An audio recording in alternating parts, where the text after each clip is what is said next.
الله الرحمن الرحيم. السلام عليكم ورحمة الله وبركاته. الحمد لله الذي بنعمته تتم الصالحات، وأشهد أن لا إله إلا الله وحده لا شريك له، وأشهد أن محمدا عبده ورسوله صلوات الله وسلام عليه وعلى آله وأصحابه ومن تبعهم بإحسان إلى يوم الدين. قال الله تعالى: يا أيها الذين آمنوا اتقوا الله حق تقاته ولا تموتن إلا وأنتم مسلمون. أما بعد.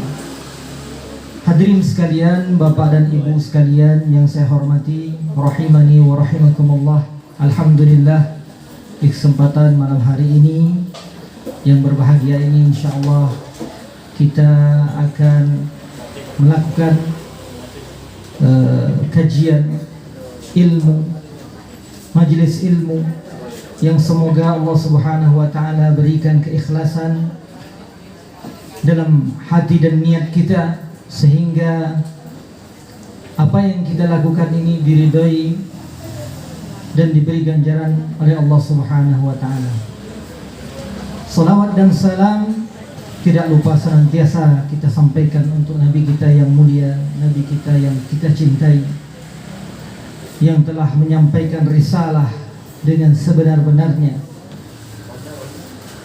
dengan sempurna, menyampaikan ajaran Islam secara keseluruhan kepada kita, yaitu Nabi kita Muhammad sallallahu alaihi wasallam. Demikian pula untuk keluarga beliau, para sahabat beliau, dan orang-orang yang senantiasa mengikuti sunnah beliau hingga akhir zaman.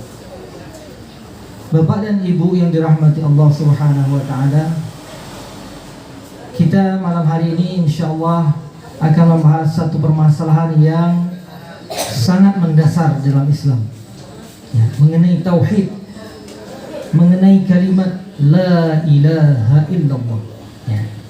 Sebelum kita bahas, maka kita perlu menyadari, kita perlu memahami bahwa Allah Subhanahu wa taala menciptakan kita, Bapak dan Ibu sekalian, bukan untuk berlomba-lomba mengumpulkan harta kekayaan, bukan untuk berbangga-bangga dengan tingginya kedudukan, jabatan, pangkat dan sebagainya, bukan pula berbangga-bangga dengan banyaknya anak keturunan. Akan tapi Allah Subhanahu wa ta'ala menciptakan kita, tujuannya, hikmahnya adalah untuk menghamba, untuk beribadah, untuk menyembah Allah Subhanahu wa ta'ala. Allah sebutkan dalam surah Az-Zariyat ayat 56, "Wa ma khalaqatul jinna wal insa illa liya'budun." Dan tidaklah aku ciptakan jin dan manusia, kata Allah, melainkan untuk beribadah kepadaku, kata Allah. Itulah tujuan hidup kita. Betapa banyak orang yang meraih kesuksesan di dunia, harta yang bergelimang harta, ketenaran, ya, kedudukan yang tinggi di mata masyarakat dan sebagainya, tapi mereka tidak mendapatkan kebahagiaan dalam jiwanya, dalam hatinya, karena mereka tidak hidup sebagaimana yang Allah inginkan mereka diciptakan. Mereka tidak menyembah kepada Allah, tidak beribadah kepada Allah, gersang hatinya, galau jiwanya, penuh dengan kegelisahan. Betapa banyak orang-orang hebat bunuh diri, akhir hayatnya mati dengan bunuh diri, tidak kekurangan suatu apapun dalam urusan dunia. Maka kita diciptakan oleh Allah, hati kita diciptakan juga oleh Allah Subhanahu wa ta'ala, dan Dia tidak akan pernah bahagia mendapatkan ketentraman jiwa dan hati kita kecuali dia dekat kepada penciptanya. Ala bidzikrillahi tatma'innul qulub. Ketahuilah dengan berzikir, mengingat Allah, hati akan menjadi tenang. Ya, kalau dia jauh dari Allah, walaupun di luar tampak dia hebat, ya, sukses, tapi jiwanya gersang, ya. Hatinya bingung apa yang dia cari dalam hidup ini. Nah, Bapak dan Ibu yang dirahmati Allah Subhanahu wa taala, demikianlah hikmah dan tujuan kita ada di dunia ini. Untuk liya'budun, kata Allah, untuk menyembahku, untuk beribadah kepadaku. Kemudian yang perlu kita pahami selanjutnya, ibadah seperti apa yang Allah inginkan dari kita. Maka Allah sudah menerangkan dalam ayat-ayat yang banyak, ya. Di antaranya di dalam surah An-Nisa ayat 36. Allah Ta'ala berfirman, wa'budullaha wa la tusyriku bihi syai'a. Sembahlah Allah, ibadahilah Allah, dan jangan kamu sekutukan dia dengan sesuatu apapun. Sesuatu apapun, syai'a, kata para ulama menjelaskan ayat ini, apapun selain Allah. Allah tidak pernah akan ridho dia disandingkan, disejajarkan dengannya selainnya. Apapun itu, baik para malaikat, ya, baik para nabi dan rasul, baik para wali, orang-orang soleh, para ulama, baik pun itu benda mati, pohon, batu, ya, baik itu makhluk-makhluk gaib, jin, penunggu yang dianggap sebagai penunggu lautan, penunggu gunung dan sebagainya. Allah tidak pernah akan ridho dengan apapun dia disandingkan dalam permasalahan ibadah. Ketika kita meminta kepada selain Allah, maka kita sedang menjadikan tandingan bagi Allah dalam ibadah. Ketika kita minta perlindungan kepada jin misalnya, penunggu tempat-tempat angker, maka kita sesungguhnya sedang menjadikan tandingan bagi Allah dalam kita berlindung. Karena kita seharusnya berlindung kepada Allah. A'udzubillah minasyaitonir rajim. Apapun itu bentuk ibadah, tidak boleh kita sejajarkan sesuatu apapun, baik para nabi, sebagaimana yang dilakukan orang-orang Nasrani. Mereka menganggap Nabi Isa anak Tuhan, anak Allah, ya. Mereka menjadikannya sebagai tandingan. Selain menyembah Allah, mereka juga menyembah Nabi Isa, baik itu para malaikat ataupun yang lain. Tidak pernah Allah akan ridho, ya. Inilah yang disebut dengan mentauhidkan Allah, ya. Ketika para ulama menafsirkan, tidaklah aku ciptakan jin dan manusia melainkan untuk beribadah kepadaku, para ahli tafsir mengatakan ayyuhawwiduni, yaitu agar mereka mentauhidkanku, kata Allah. Beribadah dengan tauhid. Tauhid itu apa? Tauhid itu dalam masalah ibadah adalah menjadikan Allah satu-satunya yang kita ibadahi, satu-satunya yang kita sembah. Apapun bentuk ibadahnya, sholat, doa, nazar, menyembelih kurban, minta perlindungan, minta pertolongan dalam hal-hal yang di luar kemampuan manusia,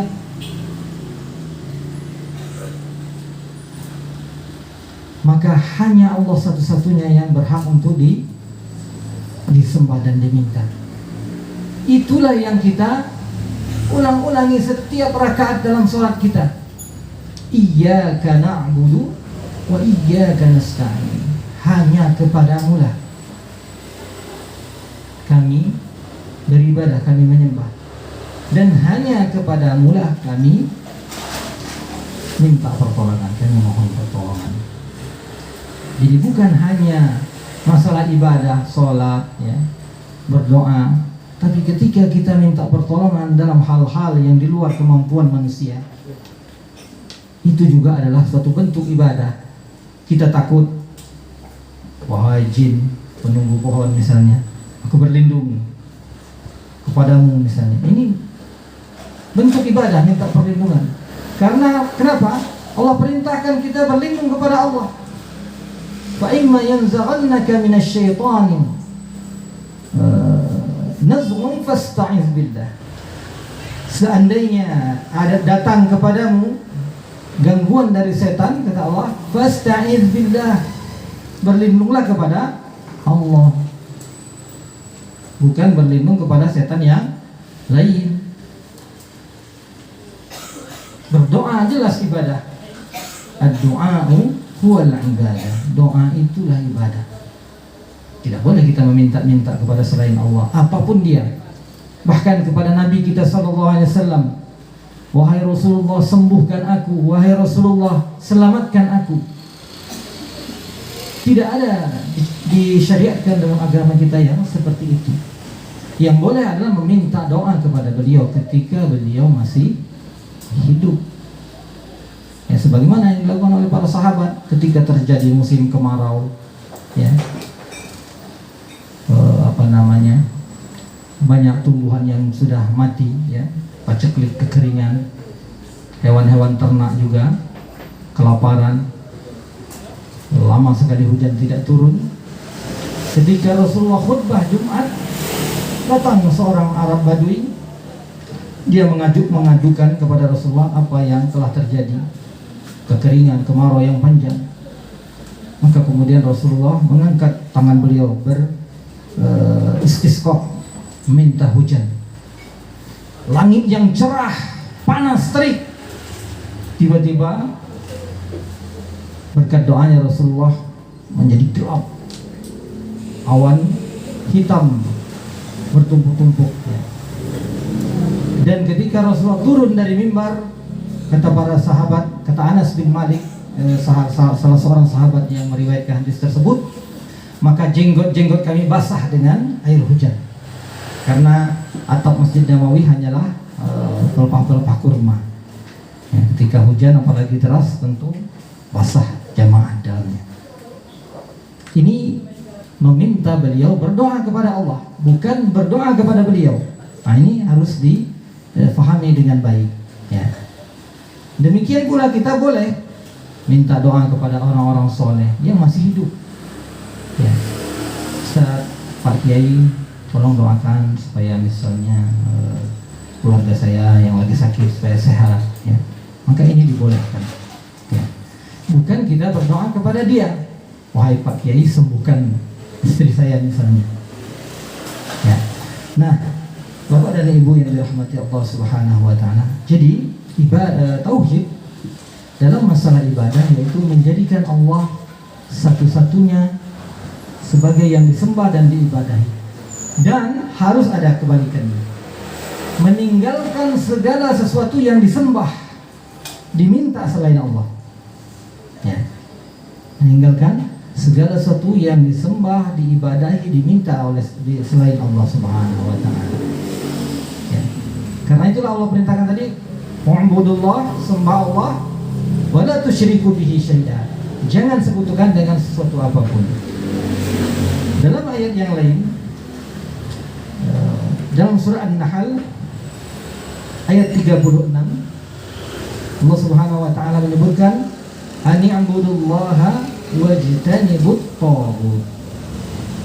Agar kalian menyembah Allah dan meninggalkan taghut. Apa itu taghut? Taghut itu segala sesuatu yang disembah selain Allah dan dia ridho. Nah, ini ada tambahannya. Karena Nabi Isa alaihi salam disembah, tapi beliau tidak ridho. Beliau bukan taghut, ya. Segala sesuatu yang disembah selain Allah, baik itu jin, setan, ya, atau misalnya tokoh-tokoh yang dikultuskan, ya, dianggap memiliki kelebihan-kelebihan seperti yang dimiliki oleh Allah Subhanahu wa taala, dianggap bisa menyembuhkan, bisa memberi rezeki, bisa memberi keturunan dan sebagainya. Ya, ini kalau dia ridho dengan hal itu, ini termasuk makna taghut.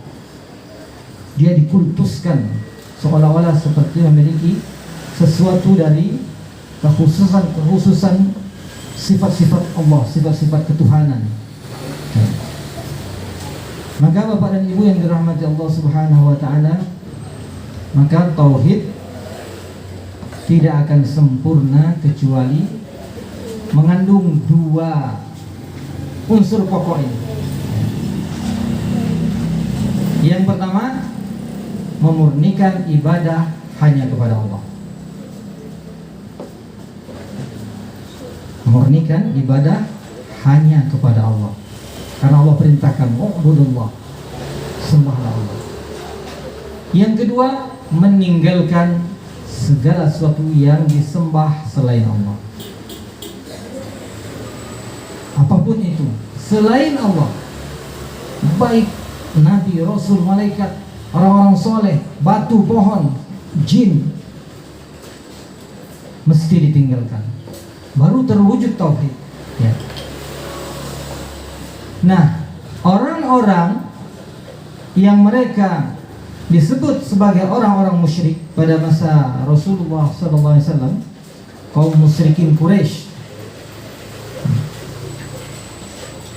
apakah mereka tidak menyembah Allah? Nah, ini pertanyaan Bapak dan Ibu sekalian. Apakah orang-orang musyrik itu tidak menyembah Allah? Tidak mengenal Allah? Jawabannya, mereka menyembah Allah, mereka mengenal Allah. Ya. Banyak ayat menyebutkan, ya, bahwa orang-orang musyrik itu mereka mengenal Allah. Ya. Di antaranya dalam surah Az-Zukhruf ayat 87, Allah mengabarkan, "Wala in sa'altahum man khalaqahum la yaqulunna Allah fa anna yufakun." Wala in sa'altahum, seandainya kalian tanya mereka itu, orang-orang musyrik itu, man khalaqahum, siapa yang menciptakan mereka? La yaqulunna Allah, niscaya mereka jawab Allah. Mereka tahu itu yang menciptakan kita ini Allah, yang menciptakan langit dan bumi ini Allah. Apakah mereka tidak beribadah kepada Allah? Mereka beribadah kepada Allah. Mereka biasa tawaf di Ka'bah, walaupun dengan cara jahiliyah. Ya, kadang-kadang ada yang tidak berpakaian. Ya. Mereka beribadah, mereka biasa bersumpah dengan nama Allah, wallahi, demi Allah. Ya. Kisah yang masyhur, kisah kakeknya Rasulullah SAW, ya, Abdul Muttalib, ketika pasukan bergajah akan menyerang Ka'bah, dipimpin oleh Raja Abraha dari Yaman. Ya. Sudah sebelum masuk ke kota Makkah, sudah dekat dengan kota Makkah, ya, mereka mendapati unta-unta miliknya kakeknya Rasulullah, yaitu Abdul Muttalib. Unta-untanya semua dirampas oleh pasukan Abraha. Kemudian Abdul Muttalib dia berusaha untuk negosiasi supaya unta-untanya dikembalikan. Orang-orang pun bertanya, orang-orang Quraisy bertanya, "Engkau ini bagaimana?" Karena dia seorang pemuka di Quraisy. "Mereka datang untuk menghancurkan Ka'bah, yang kau pikirkan untamu," katanya. "Yang jadi perhatianmu untamu. Ini Ka'bah mau dihancurin sama pasukan penjajah." Apa jawaban kakek Rasulullah saat itu? "Adapun aku ini Rabbul Ibil. Aku ini pemilik onta. Adapun Ka'bah ada Rabbnya sendiri. Ka'bah itu ada pemiliknya, ada Tuhannya." Ini menunjukkan mereka masih memiliki keyakinan kepada Allah Subhanahu wa taala. Apa yang menyebabkan mereka melakukan kesyirikan? Karena mereka tidak memurnikan Allah satu-satunya yang diibadahi. Selain berdoa kepada Allah, mereka berdoa juga kepada berhala.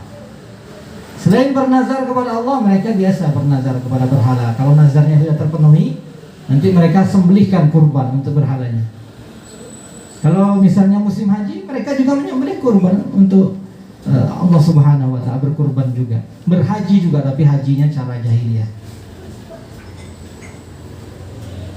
Jadi mereka terjerumus kepada kesyirikan karena tidak terpenuhi salah satunya, menyembah kepada Allah tapi tidak meninggalkan yang disembah selain Allah Subhanahu wa ta'ala. Maka tauhid harus terpenuhi dua-duanya, ya. Sekarang pertanyaannya, orang Quraisy itu apakah mereka orang-orang idiot? Batu, kayu yang dibentuk patung kemudian mereka sembah? Apakah mereka itu orang-orang yang IQ-nya sangat rendah sehingga mereka tidak paham ini benda mati? Kenapa disembah? Kenapa diminta pertolongan kepada berhala? Nah, Bapak dan Ibu hadirin sekalian yang dirahmati Allah Subhanahu wa ta'ala, mereka bukan orang-orang yang demikian. Mereka orang-orang yang cerdas, mereka ahli sastra, ya, memiliki kecerdasan yang tinggi, ya. Bahkan pada zaman itu orang yang bisa membaca tulisan Arab itu orang yang luar biasa keilmuannya. Rasulullah saja tidak bisa baca tulis karena tulisan Arab saat itu tidak ada titiknya, tidak ada, jangankan harokatnya, titiknya saja tidak ada. Gimana membedakan huruf ba, ta dengan sa kalau tidak ada titiknya? Jim, ha, ho, gimana membedakannya? Mereka memiliki kemampuan sastra yang luar biasa dalam segi bahasa dan lain sebagainya.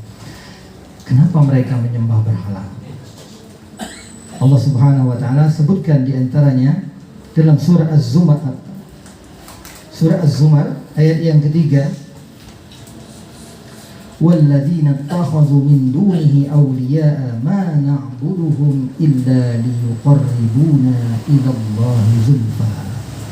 Orang-orang yang mengambil pelindung, penolong selain Allah, baik berhala ataupun yang lainnya. Apa ini mereka? Alasan mereka, ma na'buduhum illa liyuqarribuna ilallahi zulfa. Tidaklah kami menyembah mereka, mengibadahi mereka, meminta kepada mereka, melainkan agar mereka mendekatkan kami kepada Allah Subhanahu wa ta'ala. Ini adalah talbis dari iblis. Iblis melakukan muslihat terhadap mereka. Kalian tuh orang-orang yang kotor, banyak dosanya masih, ya. Kalau mau minta sama Allah, minta kepada perantara-perantara ini, berhala-berhala ini, ya. Kalian tuh masih banyak kesalahan, bergelimang dengan riba, ya, dengan khamr, mabuk-mabukan, zina, ya, kezaliman macam-macam, ya. Kalian tidak akan didengar doanya oleh Allah. Padahal Allah tidak pernah menyampaikan demikian. Ud'uni astajib lakum, kata Allah. Mintalah, berdoalah kepadaku, niscaya aku kabulkan, kata Allah, ya. Maka mereka menjadikan perantara yang tidak disyariatkan oleh Allah. Tidak hanya menjadikannya sebagai perantara, tapi juga menjadikannya sebagai sesuatu yang diibadahi, dipinta, disembah, ya. Ini menyebabkan mereka terjerumus kepada perbuatan syirik, kesyirikan, menjadikan tandingan bagi Allah dalam ibadah, ya. Padahal Allah tidak pernah memerintahkan dalam masalah ibadah, ya, kita untuk melakukan hal yang demikian, ya. Ud'uni, kata Allah, minta kepadaku, kepada Allah, ya. Maka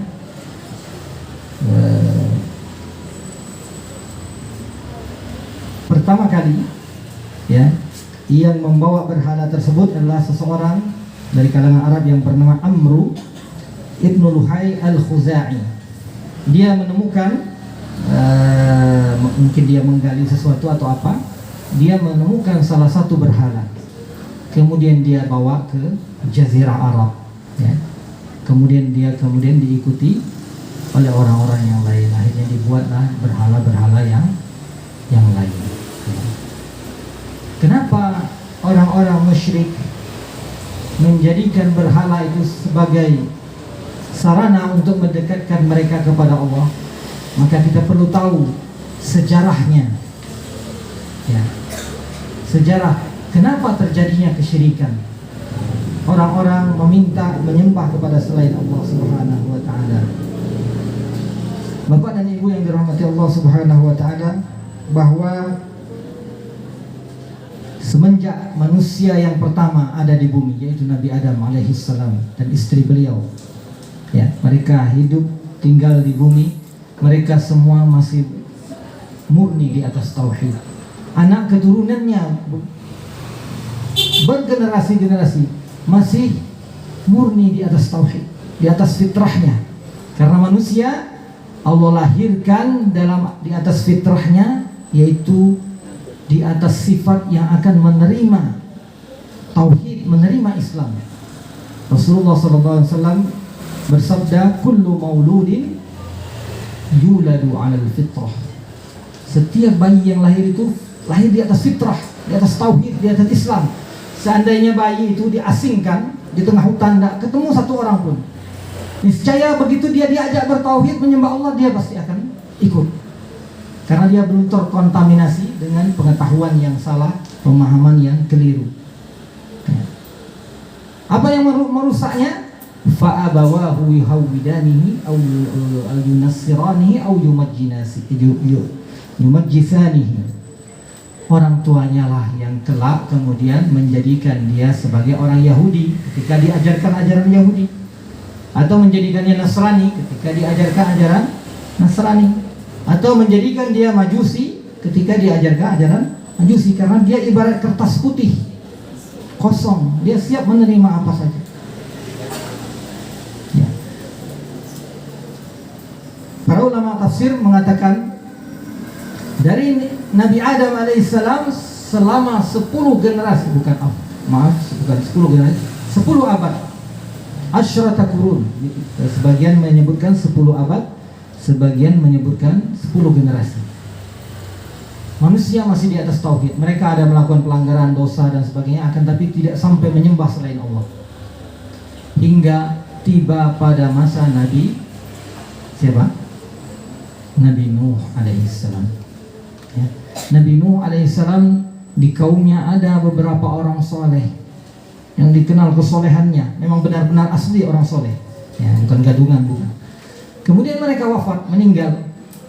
Kemudian mulailah setan berbuat makar, ya. Kalian peringatilah itu orang-orang soleh, ya. Di majelis tempat mereka biasa kumpul, biasa mereka mungkin mengadakan majelis, ya, ceramah sebagainya. Buatlah gambar-gambarnya untuk mengenang mereka. Dibuatlah kemudian gambarnya. Lama-kelamaan kayaknya gambar kurang mantap, dibuat patungnya. Belum disembah, ya.